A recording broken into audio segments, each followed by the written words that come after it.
Hi everyone, welcome back to my channel. Today I want to talk about something that might just flip the way you think about the world, something that challenges the constant push for growth, scale, and efficiency. I'm making a case for non-scalability. As someone who studies narratives about environmental harm, I've been thinking a lot about the ways our obsession with making everything bigger, faster, and more uniform has shaped the crises we face today. And maybe, just maybe, non-scalability holds some answers. Hi everyone, my name is Marina. I'm a PhD student in the environmental humanities, and on this channel I talk about how the skills and insights of the humanities can shape our everyday lives and offer fresh perspectives on some of the most pressing issues of our time. In today's video, I'll be discussing the concept of non-scalability, what it means, why it matters, and how we might find new ways to approach growth, progress, and success in our increasingly scaled-up world.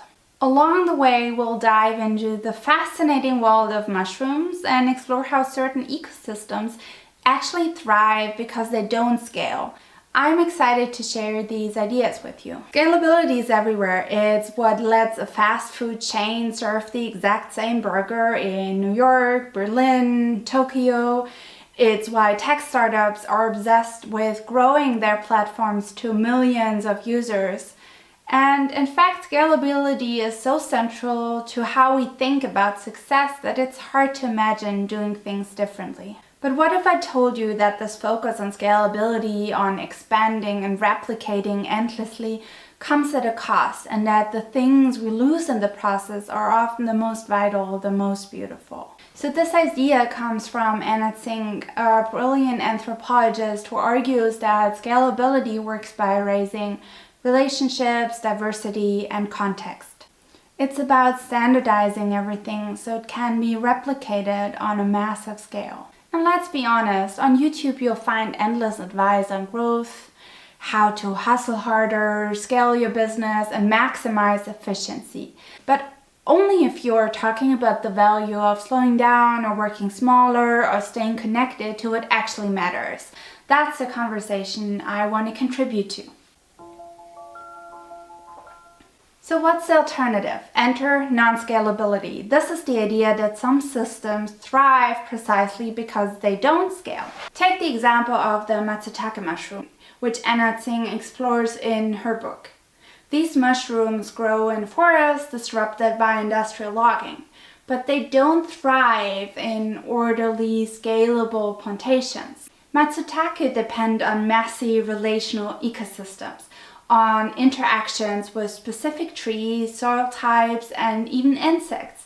And they are a reminder that not everything can or should fit into scalable systems. Matsutake are a great example of how life's richness often emerges from relationships that cannot be replicated or mass-produced. So they need diverse, dynamic ecosystems, not the sterile, predictable conditions of a plantation. And in fact, despite millions of dollars being invested into cultivating matsutake, humans have yet to succeed. No matter how much we try to standardize their growing conditions, they refuse to be tamed by scalable methods. So this is the essence of non-scalability, thriving in complexity and diversity, not in uniformity and control. So really, matsutake are like a rebellion against a scalable mindset. They refuse to be tamed, reminding us that life's richness often emerges from relationships that cannot be replicated or mass-produced. Now let's look at the bigger picture. Scalability is at the heart of some of the greatest environmental harms of our time. Think about industrial agriculture. It scales up food production, but it does so by destroying biodiversity, depleting soils, and poisoning ecosystems. Or take fossil fuels as an example. The push to scale up energy productions led to oil rigs, pipelines, and refineries that have reshaped entire landscapes, often at the expense of communities and ecosystems.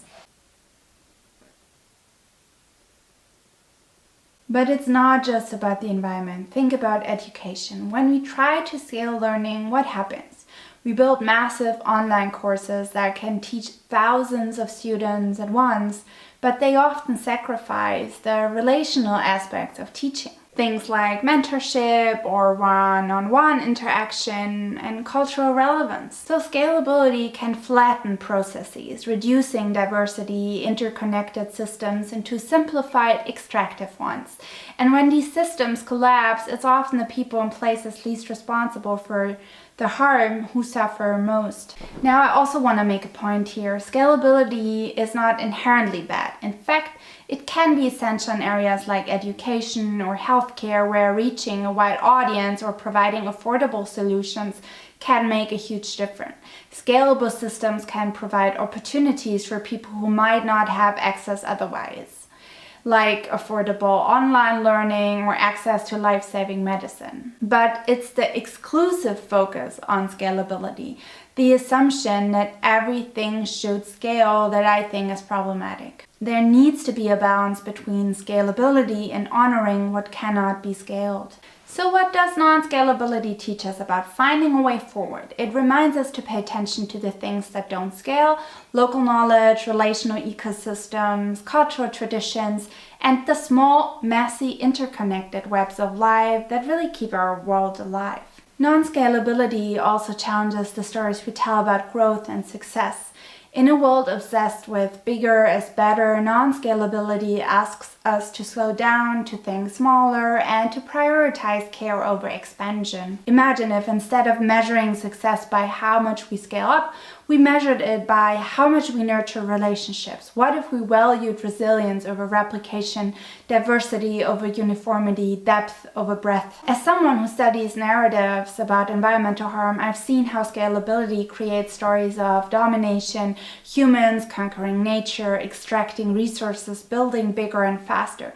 But non-scalability offers a different story. It's a story about interconnectedness, about finding beauty and resilience in what doesn't scale. And in a time when the systems we scaled are failing us, climate change, biodiversity loss, inequality, maybe it's time to embrace non-scalability as an additional guiding principle. So here's my challenge to you.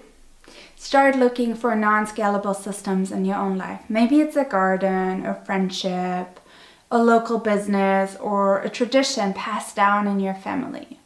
What will happen if we value these systems as much as we value growth and efficiency? Let's rethink success not as something that scales endlessly, but as something rooted in relationship and care.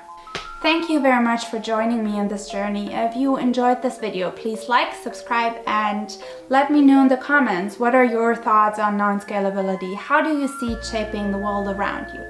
See you next time.